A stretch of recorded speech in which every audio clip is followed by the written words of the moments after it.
अक्टूबर से हटेगी पाबंदियां, कितना बदलेगा डिब्रूगढ़ का जनजीवन।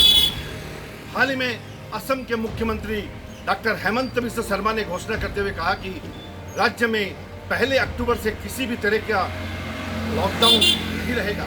पहले अक्टूबर से राज्य में फिर से स्वाभाविक जीवन शुरू होगा। इसके साथ ही उन्होंने यह भी कहा कि कहीं कहीं जरूरत के मुताबिक कुछ प्रतिबंध, जैसे सभा में इतने लोग के लिए शामिल होने की अनुमति होगी, सार्वजनिक स्थलों पर इतने लोग एकत्रित हो सकेंगे आदि जैसे नियम लागू रह सकते हैं। उल्लेखनीय है कि मुख्यमंत्री इस घोषणा के बाद जहां बाजार में हलचल का माहौल है, वहीं स्कूल जाने वाले बच्चों के अभिभावकों में यह चर्चा का विषय बना हुआ है। लोगों का मानना है कि जब 1 अक्टूबर से सारे प्रतिबंध हटा लिए जाएंगे तो इसका प्रभाव कुछ क्षेत्रों पर सकारात्मक पड़ेगा, जबकि कुछ क्षेत्रों पर नकारात्मक भी पड़ सकता है। लोगों ने कहा कि माना कि कोविड के दौरान पर्यटन क्षेत्रों में से जुड़े लोगों में को काफी नुकसान उठाना पड़ा, लेकिन राज्य सरकार को एक साथ ऐसा नहीं करना चाहिए था।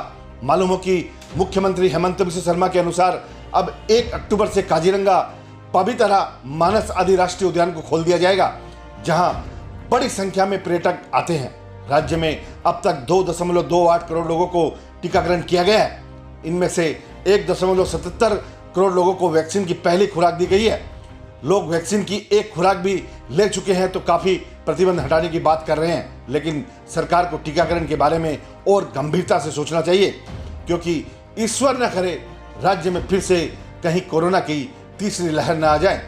लोगों ने कहा कि रात्रिकालीन कर्फ्यू हटाने से लोग कुछ जरूरी काम पर जा सकते हैं।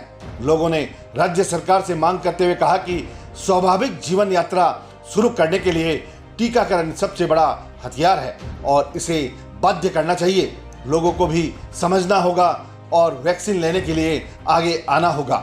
सरकार के पास पर्याप्त वैक्सीन मौजूद है, इसलिए लोगों को अब चिंता की जरूरत नहीं है।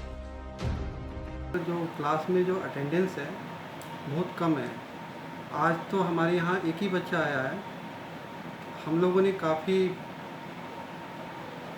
बच्चे लोग गार्जियन तक ये मैसेज पहुँचाया है कि गार्जियन अगर तैयार है तो बच्चे आकर स्कूल में क्लास कर सकते हैं।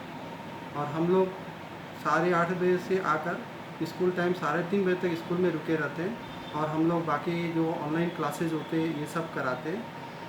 और मुझे ऐसा लगता है कि गार्जियन अपने बच्चे को स्कूल भेजने में असमर्थ हो रहे हैं। कारण ये है कि कोविड-19 के वैक्सीनेशन अभी तक बच्चे लोगों का नहीं हो पाया है। मैं ये सोचता हूँ कि इस कारण से हो ना हो गार्जियन अपने कंसेंट देने में असमर्थ है। और मैं सरकार से अनुरोध करूँगा कि जितने जल्दी हो सके बच्चों के वैक्सीन के प्रबंध किया जाए और हम लोग जो सरकार के गाइडलाइन आते हैं उसको हम लोग पॉइंट टू पॉइंट फॉलो करते हैं और उसके हिसाब से ही हम लोग स्कूल को आज। आपको बता दें कि 2020 में असम में कोरोना संक्रमण फैलने के बाद स्कूल बंद कर दिए गए थे। 2021 में स्कूलों को खोला गया था, लेकिन जैसे जैसे फिर से कोरोना संक्रमण फैलने लगा, स्कूलों को फिर से बंद करने का आदेश दे दिया गया।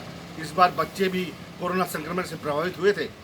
अब सवाल ये उठता है कि बच्चों के लिए अभी वैक्सीन बाजार में नहीं आया, ऐसे में स्कूल खोलना खतरों से खाली नहीं होगा।